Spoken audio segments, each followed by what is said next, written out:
Corona virus जैसी गंभीर महामारी को लेकर के कांग्रेस नेता उमेश पंडित ने कोसीकला के राष्ट्रीय राजमार्ग स्थित एक होटल में प्रेस वार्ता आयोजित की।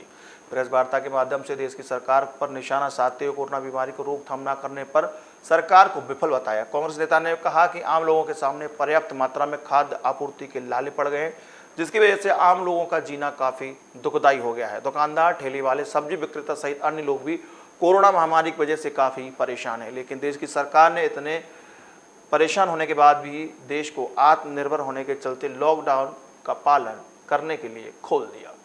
देखो, देश की स्थिति बहुत ही चिंताजनक है।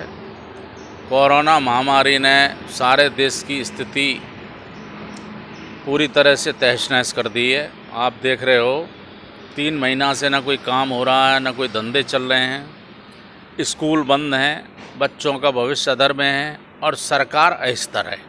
सरकार कोई ऐसा निर्णय नहीं ले पा रही। 150 केसों पे उन्होंने देश को बंद कर दिया, 2 लाख केसों पे देश खुला हुआ है। मेरी समझ में ये बात नहीं आई इन्होंने देश बंद क्यों किया था। अगर 1 आध महीना 2 महीना और बंद रहते तो ये देश के हित में होता। आर्थिक स्थिति बहुत डामाडोल है। आर्थिक स्थिति की ये पोजीशन हो गई है कि आप देखिए कानून व्यवस्था बहुत भंग है।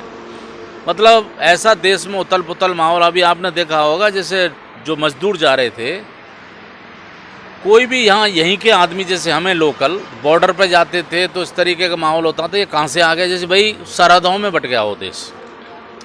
और इस तरीके की जो भावना है ये राष्ट्र के लिए अच्छी बात नहीं है। इससे क्या है कि जो गलत शक्तियाँ हैं इसका फ़ायदा उठा सकती हैं और लोगों में इस प्रकार की जो भावना गई है कि भाई हम अपने ही देश में हमारा उत्पीड़न जो हो रहा है, हमारी कोई सुनने वाला नहीं है, उससे ठीक माहौल और सही संदेश देश में नहीं गया। जो वर्तमान में जो लॉकडाउन की स्थिति है और जो लगभग हजारों लाखों लोग अब अपने घरों की तरफ हैं, जो वर्तमान में जो कोरोना तो उनको लेकर लगभग क्या मानते हैं, क्या? नहीं, जो लोग गए वो इसलिए गए हैं कि इन सरकार के पास कोई इंतजाम नहीं था। देश के प्रधानमंत्री ने कहा कि जो जहां है वहीं रहेगा और सरकार के पास कोई इंतजाम नहीं है।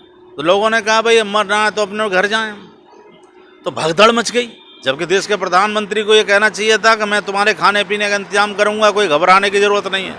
देश में हर चीज़ का इंतजाम है, देश की हर चीज़ की व्यवस्था, हर भारत के नागरिक की व्यवस्था मैं करूंगा। देश के प्रधानमंत्री का ये कर्तव्य है। भरोसा दिलाते भगदड़ नहीं मचती। आज भगदड़ के कारण बहुत गलत माहौल हो गया, उद्योग धंधे खत्म हो गए। जो मजदूर चले आए लौट के, वो बहुत जल्दी लौट के बारे नहीं है। तो फैक्ट्री में काम करने के लिए लोग नहीं रहेंगे तो धंधे चलेंगे नहीं। आम लोग इतना परेशान हो चुका है इस लॉकडाउन में, तो उसको क्या बनते हैं? देखो, आम आदमी की तो यहाँ ग्रामीण पृष्ठभूमि में तो कोई खास असर पड़ा नहीं इसका। किसान की वही स्थिति है यहाँ तो जो व्यवस्था है, लेकिन वो जो नौकरी पेशा वाले आदमी थे, शहरों में गए हुए थे, वो ज़रूर बर्बाद हुए हैं, ख़त्म हो गए बेचारे।